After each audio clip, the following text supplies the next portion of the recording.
is up? What is up? What is up, everybody? It is Phil Nagy. It is Kit Nagy. It is Nagy on Sports, and it is week number 7. And it is time to see if the Browns can steal a win at home. Of course, the return of that man right there. How about right on cue? Nick Chubb will be back in the building. Not sure how much we'll see him, but we'll see him a little bit in this sim as well. And the Browns need a big one to try to right the ship of what is drastically becoming a wasted season. Kit, how are we doing today? I'm doing well, obviously not overly thrilled with the wasted season. I feel like the Browns should be a lot better than this, but they're not, and we're seeing the Roosters come home to roost when it comes to that old Deshaun Watson trade that, as we've said here on the channel, a lot. It's all going to come down to number 4, and I think we now have a pretty good idea of what that is, and it's not what we had all hoped. So here we are with the record that we have, and with a season that has lost a lot of the excitement for it as we have really struggled, and it's really started with execution all across the board, particularly on offense. And at the end of the day, at the NFL level, that's the last thing that you can afford to allow be a problem. You have to execute because you cannot afford to beat yourself. The other teams are too good for that. 100%. Welcome in, Mitchell. Welcome in, Karen. Welcome in, Dwayne. Good to have you guys on. There's a look at Joe Burrow. That stat line might not even be as good as he's been in real life. He has been incredible despite their 2-4 record. Getting a few pieces back. Looks like we might get Thornhill and Delpit back this week, so we put them in. Obviously, the big omission to the roster being Amari Cooper. If they go 4 wide, maybe you'll see Za'Darius Toney come in there as Mike Gesicki picks up the first down of the game. So apologize for the slightly delayed start. Had to get that roster all up to date and accurate so we'll see. This is the side of the ball where they need to be more consistent. Try not to give up those big explosives. And again, for whatever reason, as it's going to be a dropped interception from Ward, for whatever reason, Joe Burrow has struggled against the Browns, just 1-5 against the Browns. So maybe there'll be some sort of weird kryptonite thing again this weekend. Yeah, I'm sorry, but number 21 does not drop that ball. There's no way that's not an interception going for 6. Well, some in-game nerfing happening, of course, when you're 1-5. The ratings start to go down, and we're seeing that a little bit here. 3rd and 6 for Burrow. He's in a shotgun. Back to pass now. Browns blitz. He's going to roll out of it, and he's going to be hit. No, he breaks it away, and then he'll be sacked again. D'Anthony Bell in there as a third safety, as well as Dalvin Tomlinson will get the stop, and the Browns will force a punt here on the opening drive. Yeah, good start here for the Browns defense. Obviously would have liked to have that defensive score. That would have made you feel really good right there, but unfortunately dropped by Denzel. But certainly a good stop nonetheless, and a good opportunity for the offense to hopefully get something going. Obviously, we know that the scripted first drives have been very successful for the Browns, but they need to sustain, and they really have to get down to the basics and execute. That, at the end of the day, is what they have got to do. If nothing else, I'd like to see execution and a minimized set of penalties. There he is, 2-4. They're going to give him the ball, and he'll lose 3 on his first carry. Feels appropriate. So you'll see Chubb. Some of the time you'll see Strong. Some of the time I actually thought Pierre Strong played pretty well last week. Gave them a little bit of a spark when they decided that it was okay to run the football once again. Now Watson, he'll throw for the first time to the Chief, and the Chief will be tackled immediately. 3rd and 7 coming up.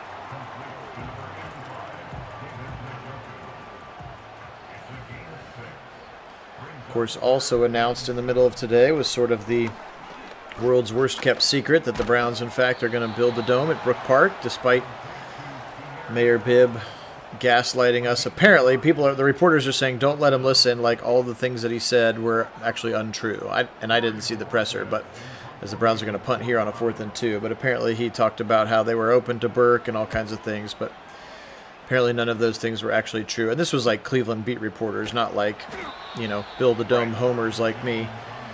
Oh no, they were very much not in favor of the Brook Park move, and so for them to try to say that they had been is patently untrue. Yeah. And realistically, I understand. I mean, politicians are politicians. They try to weasel their way back to some semblance of what they think is going to be a favorable look for them, because that's how politicians work. Sure. But on the other hand, we've been massively in favor of the Dome this whole time. Very happy to see it go to Brook Park, and that's a big move, I think, for the future of this organization. Because if we want to be relative, a part of that is being a place that players want to play, that fans want to go to games, and where you can actually produce more events in a year than a handful, because that's effectively all that the current stadium is able to do. Well, and I had forgotten too, but others had reminded me in the various writings, is by the time that the league told the Browns they could come back to Cleveland, like the current Cleveland Browns stadium was kind of like shoddily made. Like it's not. It was. They kind of threw it together. They took the lowest bids because they wanted to try to get it done ASAP. And so, like even like revamping it was like it had bad bones. And so it was like, okay, so even if we are going to just try to fix the current one, it was going to be so much just to redo basic had to tore it down. Yeah, HVAC and those kinds of just basic things, because they kind of threw it together, which feels very Browns metaphor-y for certainly what's happened in the last 25 years. There was a couple factors that led into that, and man, I wish, like what happened for the Indians at the time, where they went to build their stadium and they did it right. I mean, that place, even as old as it is still a legend. I mean, there's a good reason for it, as Deshaun Watson escapes the pocket nicely on that one to get a first down. But they still have a great atmosphere, a great stadium, because they took the time, did it right back in '94, right? And that's, by now, I mean, that's 20 years old and it's still holding its own, and it's going to be a quality stadium for a long time. And even when you do look to renovate it, you've got good bones to build on. The difference with the stadium for the Browns is that you're right, they absolutely rushed it. Part of it was because they weren't going to have a stadium ready in time, and the NFL was threatening to pull the franchise entirely if they didn't have a stadium to play in. So they weren't going to get a franchise back, so they had to rush job it, and that meant exactly what you just said. It is a very leaves a lot to be desired. And there are a few stadiums that are or have been, where certainly the Commanders Stadium there under the tenure of Snyder and all the nonsense that happened there. I mean, that one's pretty awful. There are some others that are pretty bad. But really, to do it right for the Browns, you had to tear that stadium down to the ground anyway, and you would still have the limitations like the transportation and entry-exit issues, parking. All of those things are still going to be a problem, very much so there in that, because you're just limited what you can do. FAA regulations for having that airport, all kinds of stuff that you just can't do there. So Brook Park's the only thing that made sense, and good for the Browns to recognize all of that and do the right thing, in my opinion. Indeed. You've heard Kit and I talk about it for a long time. We've both been on Team Build the Dome since the beginning, basically. Nice play here, a little boot action to get it to a wide open David Njoku. He beat Jermaine Pratt. So, hey, Dale, welcome in.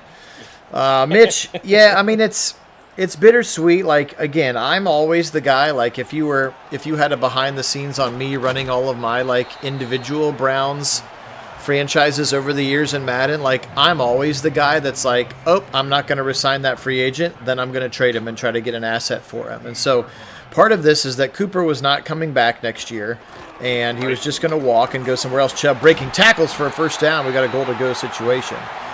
So that's the first part of it. Doing Chubb things. Yeah. So the first part of it is that they were able to get, and heck, they traded a fifth to get him. They're going to get a third to get rid of him. So from a purely like business and roster building and management standpoint, you essentially got a third-round pick for nothing because Cooper wasn't going to be on the team next year anyway.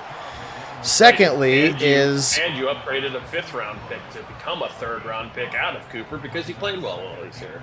Yes. So it. But yes, and then the second thing is, whether or not they're going to start admitting it publicly in the press conferences, as Watson's going to get into an end zone for a touchdown, is that they're 1-5. They are what they are, and as Mason was calling it, the fire sale. I don't know if it'll be the entire team, but Cooper won't be the last player that can help somebody else that gets traded, I guess is my point. True. Hey, Mason, welcome in. Yep, Mr. Bandwagon Driver, Arch Manning at 26. Problem is we got to play another season and a half of football to get there. 11 plays, 78-yard drive. Took about 5 minutes for the Browns to do it. And again, paced by the return of number 24. We do expect, we think, to see him this weekend. As many have said, I don't think there's any possible way that he can be enough elixir to just fix the entirety of the Browns offense, but it sure will be a shot in the arm. Yeah. Especially for the fact that the line is your primary issue that's driving all of driving outside of Watson. The line is the issue that's driving all others for this team. I mean, the defense is bad because the offensive line is bad. I mean, if we're being quite frank about it. Yeah, for sure it is. Because if you can't sustain drives, you're going 3 and out because your O-line is giving up sacks left and right, or if they're not giving up a sack, they're holding or stupid false start penalties. Right. Or they can't get lined up right, or the motions aren't, all those things. But if you can't figure out the offensive line, all of your team suffers as a result, and the defense is out on the field far too much, which is a recipe for disaster for any defense. So that starts with the O-line, and because they can't get it done, this team has been awful. So yes, I do love the fact that, like you were saying, I love the fact Nick Chubb's going to be back, but Nick Chubb is one guy, right? He's awesome. He's a great running back. He'll make stuff happen because he's Nick Chubb. But it's the O-line that's the problem, and so as much as he will spark some, he will not be enough to overcome the woes. No, he will not. No, he will not. Nice little boot action there for Burrow, finding an open Jamar Chase on the play. Bengals driving now inside the 40. Again, appreciate everybody being on. Phil Nagy, Kit Nagy on Sports is the channel here. We'll get back to our play-by-play. We just hadn't had a lot of things happening. We hadn't had a chance to talk about them. Swing it to the right side to a tight end who had lined up as a fullback. And Delpit comes up to make the play. Hopefully he will be fully out of the protocol. Yes, indeed. Yeah, it'd be good to have our safeties back. I mean, we certainly have been missing both of those guys.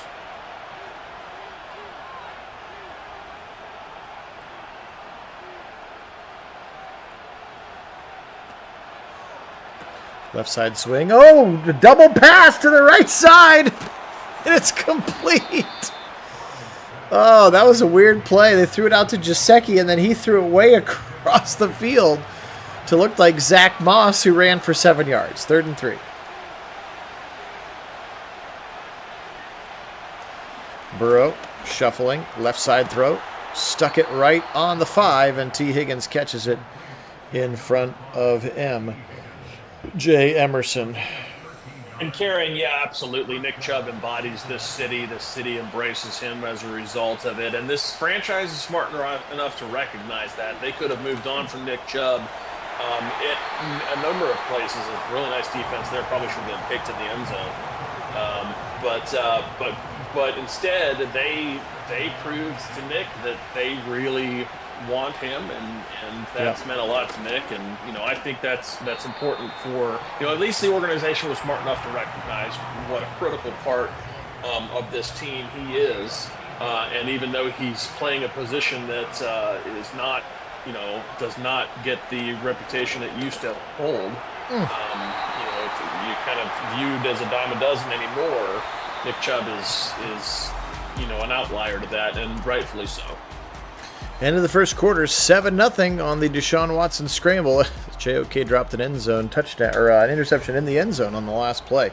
We'll flip the field here. Again, appreciate all our subscribers up to 1,130, 1130. Thank you to all of you. Appreciate you guys being on with us here. Also, make sure to like the video as well. Quick throw right side, first down and goal at the 1 as T. Higgins will be stuck by Denzel Ward. I will say, I was lamenting this on the sim last week, that the Browns being stinky in real life it's hurting the viewership of the channel, as we're going to have a touchdown run here from Zach Moss. But our videos that used to have 300 to 400 views are like at 150 now, because people just aren't interested anymore when the Browns are stinky.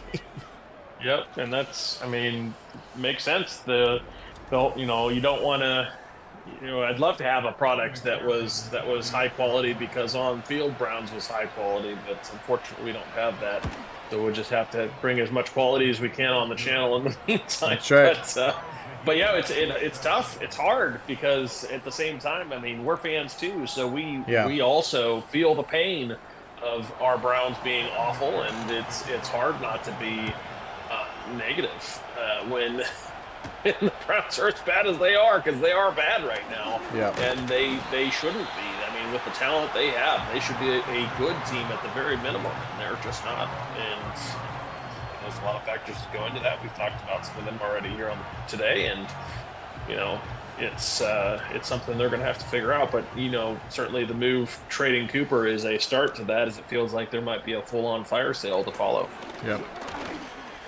Quick throw left side, and he'll pick up the Chief for 9. Would be nice to see David Njoku come back. And it was supposed to be such a big part of whatever this offense was supposed to have been, but right now it's just more or less a nightmare. Now single back is Nick Chubb. He's got a couple of carries today. They will play action out of it. Max protect. Watson's got lots of time. He'll chuck it deep to the right side. Triple coverage, and it's incomplete. Maybe not. Interestingly, almost had a chance at that on the ground. 3 guys standing with him laying there, but the ball almost landed in his lap, but he didn't manage to gain a control of it. Shades of Leroy Horde, and Chubb will get a bad spot, 4th and inches. And from the 40 here, will Kevin go for it? Real Kevin probably does. Probably does. Sim doesn't, although I agree with you, that spot was pretty rough. And let's see what they do here. They will punt. Bojorquez, by far the best player on your football team this year. He's been incredible. He has been. And that's something you never want to have to say, is that your punter is your best player. Yeah. You know you're going to have one Pro Bowler because Corey Bojorquez has got to get in. All right, here comes Burrow. He'll have an ace formation. Bengals unfortunately getting healthy at the right time, and again, their defense had been really bad. They were losing games like 41-38. Last week we saw they put a 7 on the board against the Giants. So 17-7 is what they won last week. So it seems like their defense finally getting healthy, specifically on the D-line, which of course makes our lives extra fun on Sunday afternoons. 3rd and 4 coming up as Newsome makes the tackle of Jamar Chase. And some flagrant holding going on in the middle of that one, not called, but that's to be expected, especially when non-holds seem to be called against the Browns. 4th and 4. Oh, you mean that's why Burns and Q aren't anti-complete? Let's tear the whole thing down because you think people don't watch their content that way? That's why you mean? Spin move from Prochet to the 38. We do have the Guardians, and they do need to win today. Okay, that makes sense, Mason. We desperately need a win for the Guardians. They just Hopefully they'll come out. They just gotta play clean. You take away a couple weird walks and wild pitches in game 1, and then you take away the errors from game 2. It's just funny they're kind of turning into the Browns in this postseason. Like, oh, we're just gonna self-inflict and make it really easy for already maybe the best team in baseball to beat us. Well, they had every chance to be in both of those games. They did. I mean, without the errors like you're talking about, without some of the things they were doing, they probably could have, if not would have, won both of those. Yep. Watson will settle back in the pocket on a 3rd and 5 over the middle, puts it behind Tillman, but Tillman makes a nice catch, and he'll get a first down. So Tillman probably the first in line to receive more reps. Jamari Thrash, Kit and I were wondering before the broadcast, is this the week that we see Kadarius Toney? Remember, he's kind of been stashed on the practice squad for a month. And then Prochet obviously re-signing today as well. And sadly, Mason, the answer to that is no. Tito got hired by the Reds. He's working for the Reds now. You're exactly right. Here comes Chubb out of a pistol. Not much to get there. Just 2. We're under 9 here to play in the first half. Again, Phil Nagy, Kit Nagy, Nagy on Sports. Only place here on YouTube that you can find these simulated sporting events with the live original commentary. No Buckeyes this week. They are off again after that heartbreaking 1-point loss in Oregon, which Again, if you've heard me talk about it before, I'm actually okay with, for many and varying reasons, but they definitely looked like the better team, and similarly kind of self-inflicted a couple of silly things throughout the game. But we'll play Oregon. Yeah. We'll play Oregon again at least once, maybe twice more times. So if you're going to lose one, I'm okay losing the first one. Yep, that's the one. That's the one you want to lose of the choices. But certainly, some self-inflicted things in that one. They did look like the better team. There were a couple spots where the referees seemed to get involved in unjust ways. Yeah, the NCAA's already changed the rule that screwed them out of 5 seconds on the last drive. So that's right. That and a couple of PI non-calls and calls that went adversely on Buckeyes in both cases. Blitz coming. Watson on the run. Will fire left side. Judy catches it, but he's short of the line. A 3rd and 4 coming up as DJ Turner is out there with him. Brown's inside of Hopkins' range here. Just got to hold on to the football if they cannot achieve the 4 yards. Watson in a shotgun now. Back to pass. Blitz coming. They'll feel it. They'll pick it up. Left side. Got the Chief. First down. Nice execution here for the Browns as they do what they need to, get themselves the yardage, keep the drive alive. Mm-hmm. Put it on a little bit inaccurate, but he makes the catch. First down for the Chief here. Standard 11 personnel with Chubb in the backfield. Turn around, little trap look, and he'll try to break through the first tackle, and he does. Carries the safety Geno Stone for a couple of yards. Chubb for 7. That would be so good to have 2-4 back. He's such a heart and soul guy of this team, and even if nothing else, it may bring just a little bit of that juice, which we'd love to see because these guys feel like they've already quit on the season, and maybe 2-4 can turn that around a bit. Hey, Fellegren, welcome in. Go Browns indeed, and yes, little sack there for Logan Wilson as nobody chose to block him, but again, you can blitz a linebacker pretty much any time on this Browns offensive line, and for whatever reason, they are not going to pick it up, ever. Yeah. Basic execution issues where they just can't seem to communicate. As a great scramble there for Watson gets into the end zone. There's a touchdown for number 4. It just finds the space, avoiding the tackles. His second rushing touchdown of the half. And, yeah, that one was a big one, just trying to get the first down. And then all of a sudden, you're playing that man coverage. Everybody's got their back to him, and he didn't even have to slide, just got into the end zone. 2 Watson touchdowns, and the Browns take the lead again.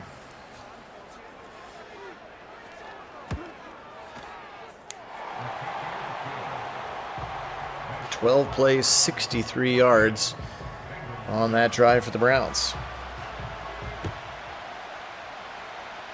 Yeah, I mean, I don't know what Andy Dickerson's deal is. Like, are you this bad at your job? Like, all of a sudden, this incredible offensive line is this bad? Like, was Callahan making them better than they actually were? Is it just a whole bunch of Bitonio regressing and aging and Posick not playing as well? And I mean, Teller was playing fine before his injury. You know, DeJuan Jones has been banged up. Wills is finally playing. Like, were they really that much of better players a year? I mean, I don't know. Just to me, it just feels like, how can you be an NFL offensive line coach and your team doesn't know how to pick up a blitz?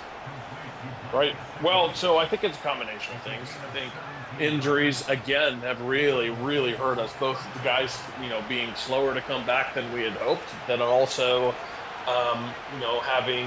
having injuries within the depth of the line, and then having to rely on guys like Hudson, who we know pretty well what he is and what he brings to this team. But then also, I'd say, yes, obviously losing Callahan has hurt a lot, because one of the things you could always rely on with Callahan was that even those guys coming in reserve were going to at least play, serviceable football. We have not seen that from our guys in reserve this year at all. There hasn't been serviceable football behind the starters, and even the starters have been lesser versions. When the South ball's out, and the Bengals managed to recover that. Their rookie Amarius Mims. Yep, but yeah, it's been regression pretty much across the board. Whether that's been because of guys getting older or because Callahan has left, I don't know that we'll know that. Certain injuries playing a part too, but I think it's a combination of all of the above. Press man across line. Everybody on the line of scrimmage. Burrow fires it right side. Caught. First down. Touchdown. Jamar Chase. He had a big play earlier on this drive, and now he's into the end zone, and he is going to get himself paid. He's the next receiver in line to do that. They manned up all over the place. A little rub route. You can see there Emerson got kind of picked and into the end zone. Touchdown for the Bengals. They'll tie it up here with 2:46 in the first half. And yes, Big Dog, Chubb is in. He's in part of the time. You'll see Strong part of the time, and you'll see Chubb part of the time, at least in the sim. He's had a rough year for sure. There's no way to sugarcoat it. He kind of peaked in training camp when he locked up Justin Jefferson for a couple of days, and then it's like the book is out on how to beat him, and he's getting beat pretty badly. All right, back out onto the field. Watson in the offense. Once again, already performing better in the sim than they have in real life to this point. Out of the pistol. Here's Chubb. He'll try the right, and he'll be going down immediately. Sam Hubbard, go Bucks, making the tackle as this one will trickle down to near the 2-minute warning. Can appreciate everybody being on. Phil Nagy, Kit Nagy. Nagy on Sports is the channel. Give it to Chubb. He'll go up the middle. Nick Chubb, first down. 11 carries, 52 yards for Nick Chubb. That's probably about the amount of carries I expect for him for the game. Would really be surprised to see more of a workload than that. But Madden doesn't know that he's coming back from a catastrophic knee injury. Yeah, his second. True. On the same knee. On the same knee even, yep. Watson left side. Njoku, and he'll be spun down to the ground and out of bounds. Nope, clock will actually run at the 50-yard line. Browns with all 3 timeouts. Here's a 2-minute drill. Pass rush breaks down, and therefore Watson goes down.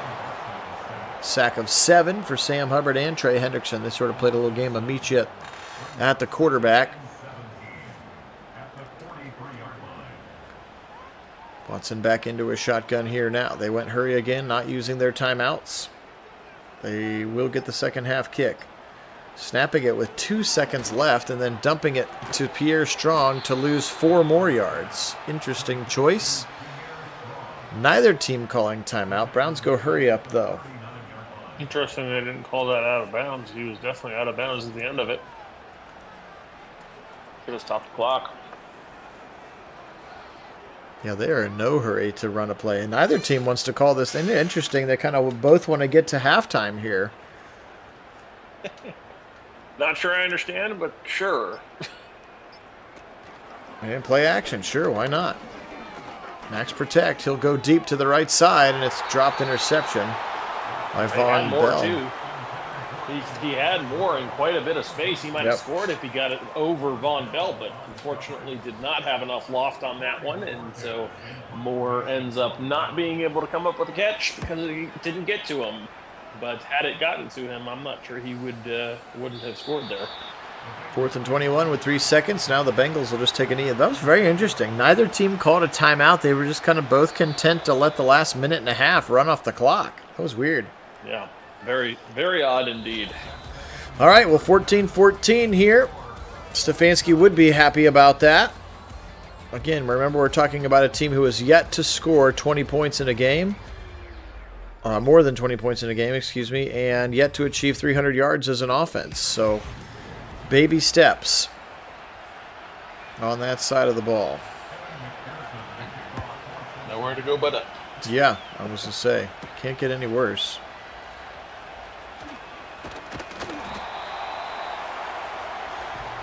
Back out on the offense. Here's Chubb. There's been his welcome back situation. 11 for 52. That's 4.7 a carry here. Phil Nagy, Kit Nagy, Nagy on Sports. Appreciate everybody joining us here for this one. Hope you're having a good Thursday. Here comes Chubb again. He'll try the middle, and he'll be brought down after a gain of 8 for Nick Chubb. He looks pretty good in the sim. It does. Hope to see that in real life, too. Back to pass. 3-step drop Watson. He'll quickly throw it on the out route to Elijah Moore, who has a first down on a extremely short gain there. Trips to the left side now. As schedule allows, I'll try to do a Guardian simulator tonight, but no promises. if the schedule works or not. But then, yeah, with no Buckeyes this weekend, it'll be a quiet weekend on the sim front. Watson fires it right side. He'll dump it off. Jerry Jeudy's got the first down. Nice little move. Jerry Jeudy keeps on his feet and a first down inside the 45 of Bengal territory, heading now towards the dog pound and a first down Browns. Yeah, Jerry Jeudy clearly inspired by the return of number 24 as he was out there trying to impersonate Nick Chubb, refusing to go down at first contact and second and third contact, still ping-ponging around until they finally managed to bring him down. He is wide receiver number 1 on your depth chart as Watson option keeper for game 2. It would be nice to see him step up. Not that he's played poorly. He's actually played pretty well, but step up and kind of embrace that role fully. 3-step drop, wiggle, slant left side, threw it behind him. Wow. Not a good throw. Well, he might have been trying for Jeudy behind him, but if he did, it was way too low for it. So it was either way behind the first or way low for the second. And either way, bad throw from Watson. Here he is over the middle. Chief open again, beating Pratt for a first down. It just hasn't looked like that very much this year. Very few guys being open. Very few times that Watson's throwing accurate passes in rhythm to those open guys. It's just been a struggle in the pass game for sure, and much of it starts up front with the lack of protection and Watson running for his life. Yeah, really hard to be in rhythm when you're afraid for your life there back in the pocket that collapses in less than a second or two. Or in 3rd and 17 all game because of your holding or then false start penalties. Nice run there on a 2nd and long to get the first down for Pierre Strong. He showed a little wiggle. He showed a little burst in that Philly game. Michael Dunn, you can see they're in at the center right now. Zinter back in at right guard. Conklin in at right tackle. Watson takes off again. 10, 5. Give him a hat trick. Deshaun Watson with 3 rushing touchdowns in this game, and the Browns retake the lead. Well, I will have to say that has been absolutely the best part of his game all season has been his legs. I mean, that's where he's had the vast majority of his success, and he's doing so here. I mean, with 3 touchdowns, that's a little bit more than he's had anywhere. Obviously, there's the only player that with 2 touchdowns to his name is McLeod. Rodney McLeod, yeah. Yeah, not what you want for that to be a defender. But not even both defensive scores, one on special teams even. But you know, it is what it is. That's the way the Browns season kind of has been going. That statistic alone probably tells you all you need to know. Good day so far for Jamar Chase. He has been extremely good because he is extremely good. 21-14. That was the opening drive of the second half, and the Browns did a nice job to take about 6 minutes off the clock. Now motion coming.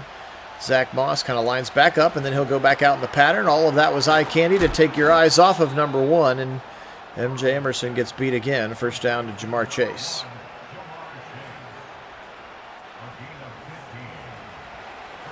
Burrow and Chase now both in the zone, which is really good for us. Here comes Chase Brown, the second-year running back out of Illinois. He's kind of emerged as the top runner. Of course, they kind of load share that with Zach Moss as well. 11 personnel again. Jaceki on the left side of the line, blocking Za'Darius Smith now. Give it up the middle. Brown sticks his foot in the ground, and Newsome throws him to the ground. 3rd and 3 coming up here for the Bengals. The Browns' 46-yard line. Burrow into a shotgun now. Fans still cheering a little bit. Man, gosh, it's going to be such a weird Sunday in the stadium, too, because, like, Chubb will get everybody super jacked, especially if you have to imagine they're going to announce at least him, if not the off, you know what I mean? But then, like, the first time that Watson or somebody like that they have a false start, or like any time that there's going to be a small mistake, it's a beautiful punt out of bounds at the 1. Whew. That was beautiful. There will be massive boo birds. Oh yeah.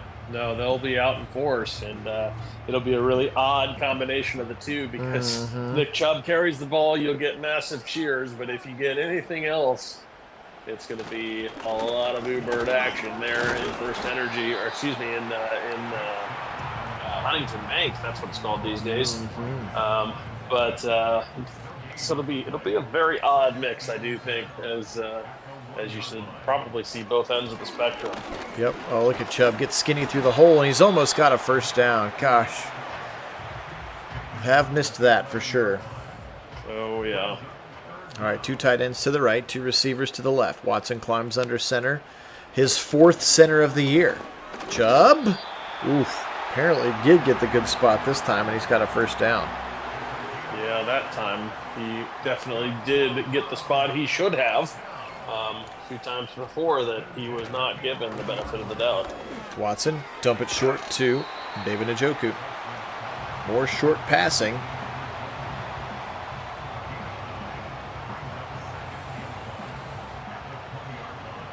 Watson back under center. Been under center a little bit more this game, less shotgun. 3-step drop. He'll go out route quickly. Puts it behind Moore, but he has enough for a first down. Feels like we saw that play a little earlier, too. Just that little kind of bench concept. Elijah Moore only needed 2, and he got about 3.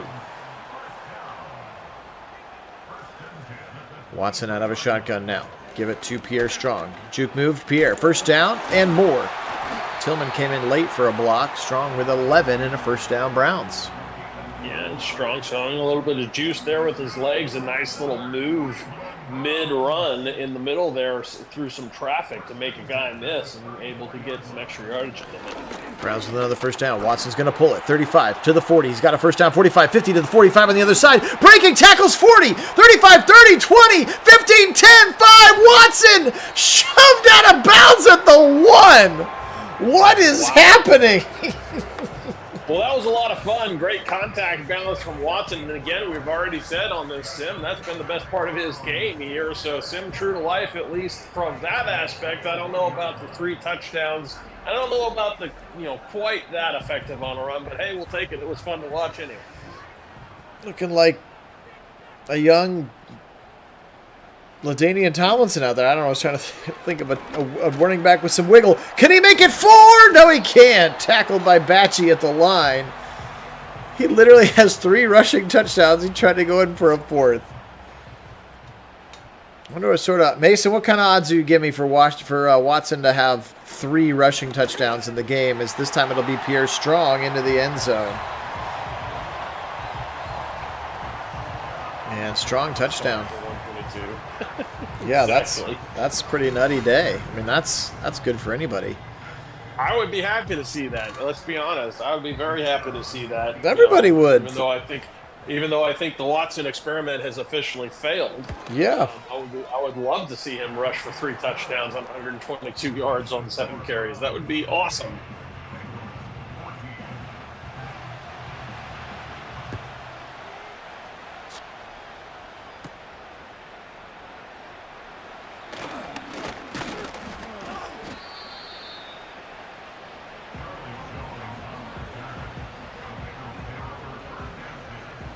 (28-14) now, and Joe's going to have to throw, which is what he's done most of the season. Again, I think they said he was setting a record for the most prolific passer on a 1-4 team or something like that, because he was averaging like 350 and 3 touchdowns a game or something nutty like that in consistently losing efforts. Right. Trips to the right side for Burrow. He will... Ooh, RPO action. He pulled it out of the hands, and J.O.K. just stood there and dropped his 2nd interception of the game. Yeah, can you imagine 28 points? I can't imagine it, big dog. That's what I'm saying. Like, the Sims have been unfair to us because they just don't realize how... Again, because they're so hit. They're like in... What did somebody say since like 1999 when they've come back? There's been like 785 seasons for football teams, and like they're like in the worst 5 ever. Like, we're talking historically bad, and not just like to try to be hyperbole. Like, no, literally in the history of the NFL, they are one of the worst offenses of all time. 25-1 for 3 Watson touchdowns.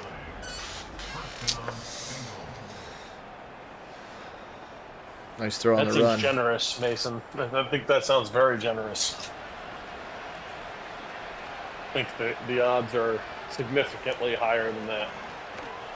Oh yeah, no. I think if you actually tried to play that in Vegas, you'd probably get to, I don't know, plus like 100 to 1 maybe. Yeah, that sounds a little more like it.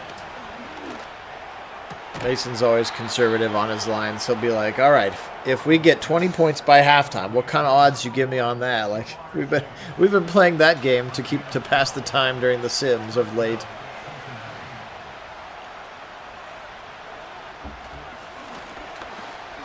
Miles, and he'll wrap up Burrow, but Burrow with enough arm strength to get it out of bounds. How about Miles leaping the line from essentially a 4-point stance to block another field goal? Right side throw, and it's almost picked off. It is actually knocked out. Chase was the intended target. That was Newsome who was right on him, and now a 3rd and 10 for the Bengals, who needed a score here badly with just 8 seconds left in the 3rd quarter. Pressure coming. Miles tried to be blocked by a running back. Touchdown! Oh, he dropped it, and then Emerson dropped an easy interception as well. 4th and 10. Yeah, you got to have those tip drills, overthrows. All those are tips and overthrows are easy interceptions. You got to have them when they come available like that. But yeah, Big Q, absolutely. They realize that they're not. I mean, these guys are not. They wouldn't be in the position they were in if they weren't aware and smart that way. They know exactly what this is. That's part of the reason why we saw the Cooper trade has happened already. We're probably going to expect to see some additional trades this season. They're going to try to reload and refire. I mean, it may not be an entire rebuild. But it also could be. They might go full on, blow it all up to rebuild it fully out. Because those guys are in contract, Kevin Stefanski and AB, both those guys on fresh new deals. And they've done good work together. So, they're going to do what they got to do to make this a winning franchise, because that's what they've been charged with, and they're serious about it, even though this year has not gone the way they would have wanted or expected. Well, it'll be interesting to see if Andrew and Kevin survive.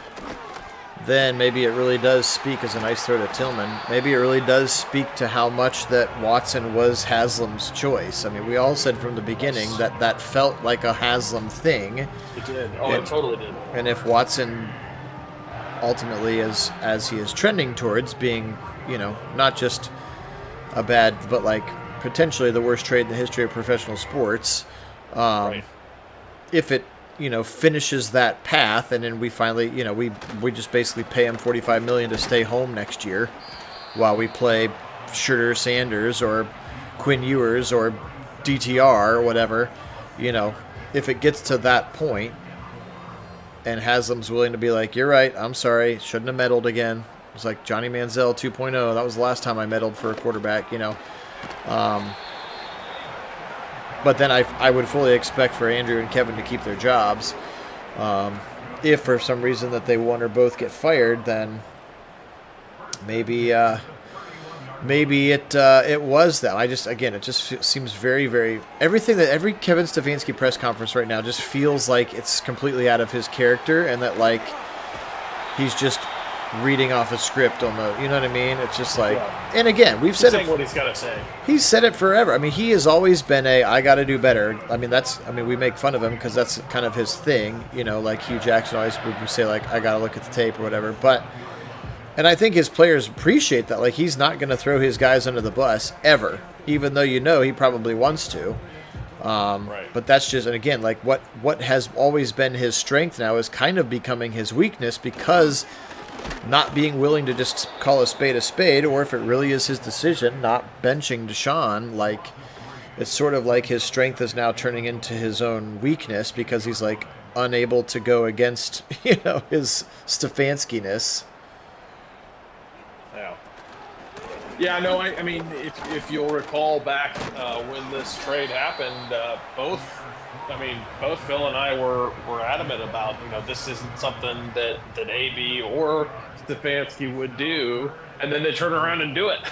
Right. And we were both rather shocked by it, but at the same time optimistic, as Watson is going to get 4. 4 rushing touchdowns for number 4. Unbelievable. Yeah. Do the Browns ever score 30 points this season? We'll find out. No. I think that ship has sailed. At least as currently constituted. Again, maybe the offensive line remembers how to pick up a TE stunt because Nick Chubb's in the game behind them. Maybe they don't. I don't know.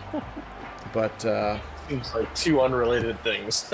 I know, but there's been many unrelated things that seem to somehow all be related. Yeah, that's true. So, like I said, unless you're the other option is that we pray for Roger Goodell. We send Roger Goodell a bunch of hush money to say, please suspend him again so that we can get out of the deal. That's literally our only saving grace is Roger Goodell and his office.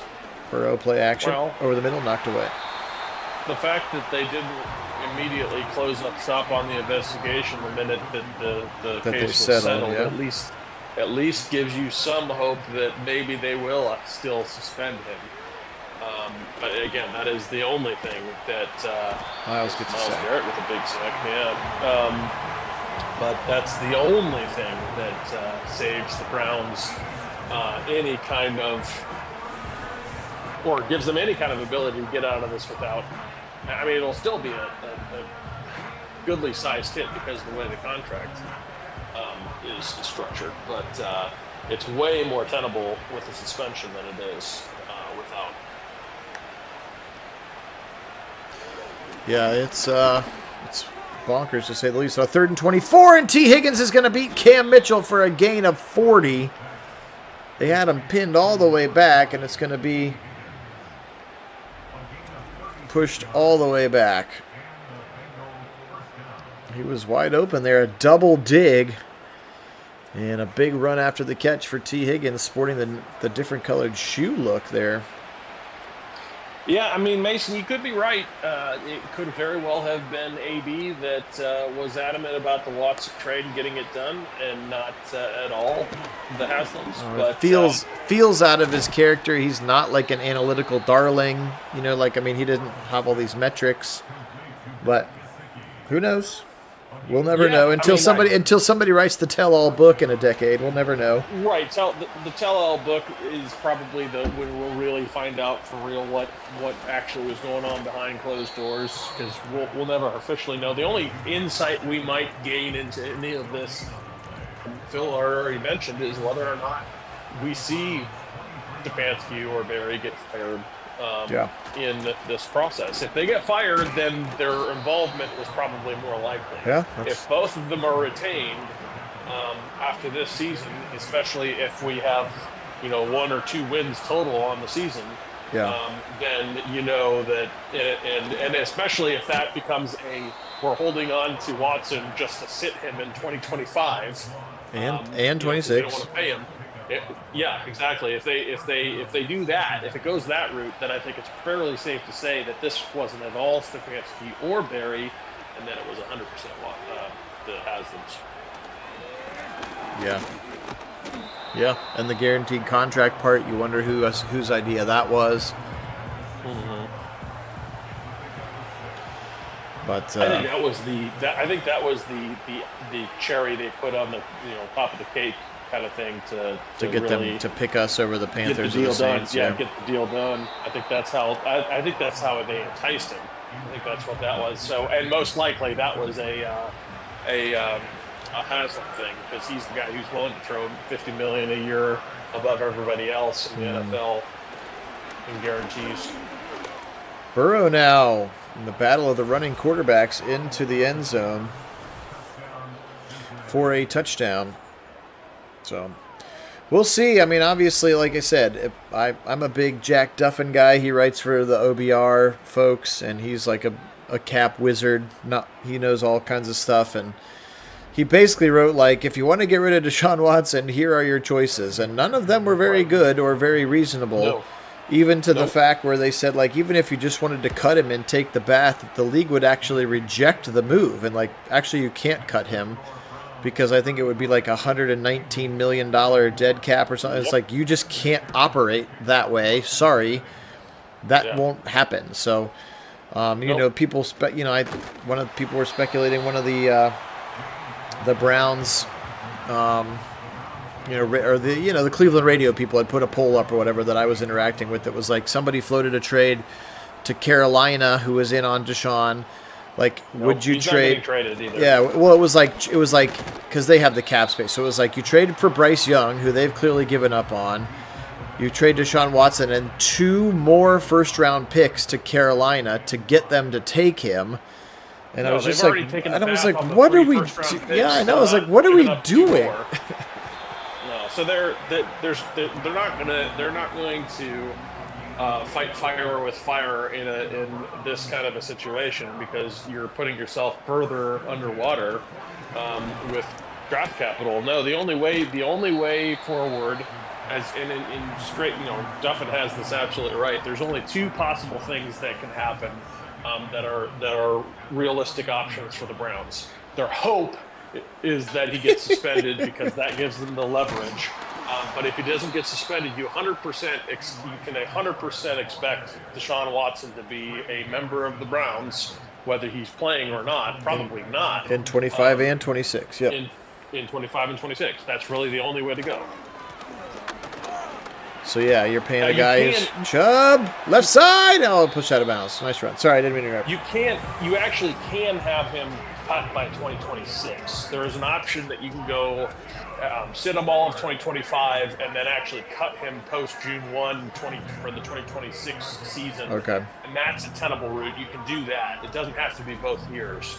Because there would only be like 50 or whatever million left on his dead cap hit at that point, which in 2 years is not going to be as big of a chunk of the cap, which is why they did the deal the way they did. Up to 320-ish, yeah. And that's the whole point, is that basically is the value of having a 53rd man and running a 52-man roster instead of 53, is that worth more to you than the cap salary hit that it would take to lose him? And obviously 119 is completely untenable because the league is not going to allow that.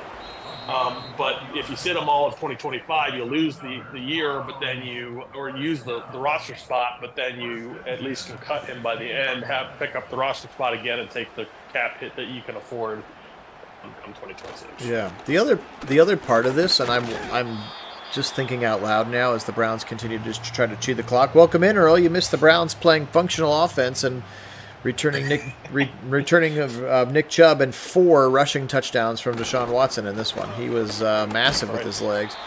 But I wonder if the other piece of this, and again, not that you get any of the financial relief. You've made that bet. You're going to pay him every ounce of that $230 million. But sure are.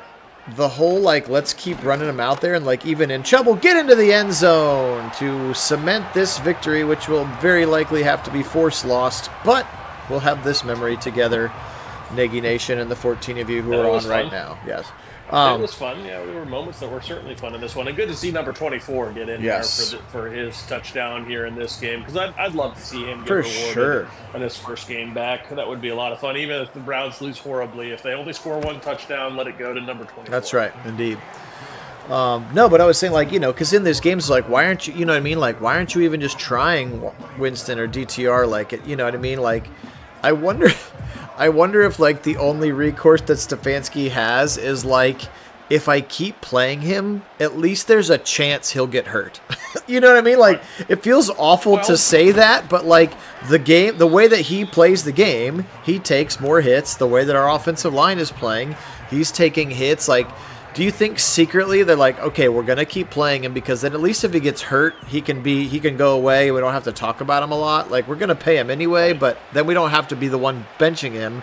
His injury benched him, Well, and I also have to wonder. I think that might very well be part of it, but I also have to wonder if part of this also is the idea that Watson doesn't actually give you the best chance to win.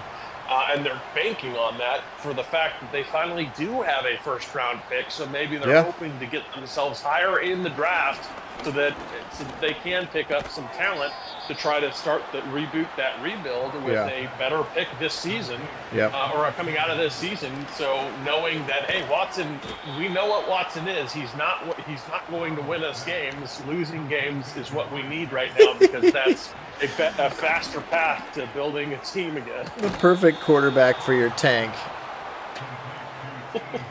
That's amazing.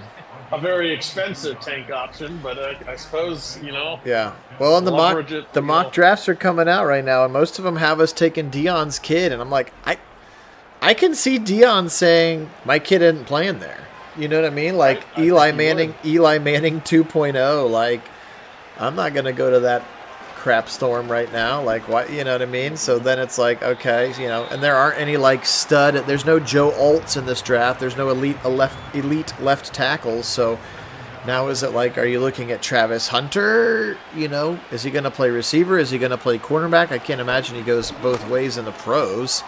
Right. Is there a defensive stud that there's no Jalen Carters in this draft. There's no Myles Garrett's in this draft. So it's it's going to be, I think it's a deep one, but it's not super top heavy, at least not right now. No one has really, evidenced the fact that the two best wide receivers in the country are both true freshmen. Emeka Egbuka is going to be a first round pick, and he's going to be probably a very good NFL player, but he's not a top 5 pick, Right. So yeah. That's where maybe you try to get yourself as high in the draft as you can, and then look to trade back. That try to find somebody who you expect to have. Get yourself a Bears deal. Yeah. Right, and then look to try to get yourself a setup to maybe go the Mason route and draft yourself Arch Manning in 2026. Mason is fully driving that bandwagon. Right. All right. Well, again, it'll be short-lived because I'll probably have to force it to go the other way. But the Browns are going to get a nice win here today. Watson, again, 4 rushing touchdowns as they played a lot of man in the red zone, and he just saw it and got himself into the end zone. We'll quickly look at some statistics, but we do appreciate you guys being on with us for this one. Joe today, 27 of 42 for 330, just 1 touchdown. How about Mike Gesicki? That one random trick play where he threw the ball for 8 yards. Chase Brown, 8 for 39 in this one. Joe Burrow, 3 for 17. He also had a touchdown. Zach Moss, 1 carry for 1 yard. Chase was great, 8 for 133 and a touch.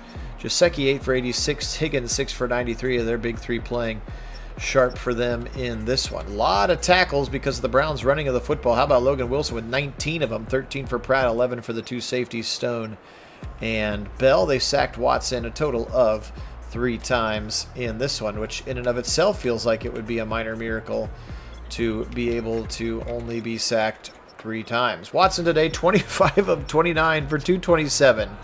Ultra efficient at 86%. No touchdowns through the air because all of them were on the ground. How about Chubb today? 24 for 127 and a touchdown, 5.2 a pop. Strong also had a touchdown at 38. How about 6 rushing touchdowns for the Browns? Watson 8 for a $119 and 4 touchdowns, and again had that 64-yarder. If you're just joining us, go back and watch that highlight from the third quarter. It was pretty fun. Yeah, it was fun. 11 that's for where his broken tackle was too. That's right. 11 for 101 for the Chief. That would be a nice stat line for him. 5 for 24 for Moore. 3 for 35 for Judy. 3 for 42 for Tillman, and 3 catches for Pierre Strong. Just 1 drop. That would also be nice to see the Browns to stop dropping passes. 11 tackles for Newsome. 8 for Thornhill in his return. JOK and Emerson each with 7 sacks today. 1 for Mike Hall, back off his suspension a week ago. Thought he played pretty well. Not great, but pretty well. 1 sack for Garrett, and then a half for Bell and Tomlinson. No turnovers for Joe Burrow in this one. They did force a fumble, but it was not recovered. All right, guys. Well, this one was a lot of fun. Do appreciate you being on with us and spending an hour of your or so of your time with us here, which we greatly appreciate. But lots of fun. Appreciate Kit being able to jump on with us. Anything else you want to say to wrap it up, Kit? No, it's fun. Always enjoy these sims, even if our real Browns are a bit of a That's right. disappointment, to say it lightly. But certainly enjoy spending the afternoon with all of you, and we wouldn't have it any other way. That's other right. than the Browns being better than they are. A diversion from the reality that we're living in, for sure. So, That's right. All right, guys. Again, take care of yourselves. Thanks so much to all of our subscribers, and we will see you again next time. For Kit out on the left coast, Phil here in Central Ohio, we are Nagy on Sports. Have a great day, and we'll get out of here as we always do because they won. Go Browns!